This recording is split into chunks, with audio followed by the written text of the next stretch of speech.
আর অপেক্ষা নয়।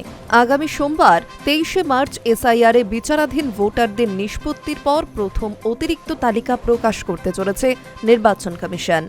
তার ঠিক এক মাস পর 23শে এপ্রিল রাজ্যে প্রথম দফার ভোট। আগামী সপ্তাহে শুক্রবার দ্বিতীয় অতিরিক্ত তালিকা প্রকাশের সম্ভাবনাও রয়েছে।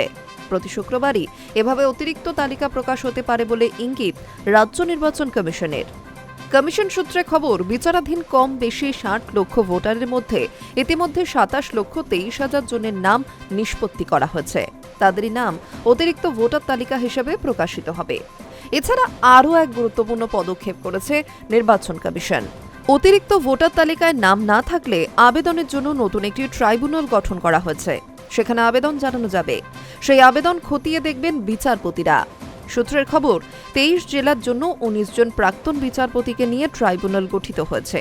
এই ট্রাইব্যুনালে রয়েছেন কলকাতা হাইকোর্টের প্রাক্তন প্রধান বিচারপতি টি.এস. শিবগানম, প্রাক্তন বিচারপতি বিশ্বজিৎ বসু, রঞ্জিত কুমার বাগ, সমাপ্তি চট্টোপাধ্যায় সহ 19 জন বিচারপতি।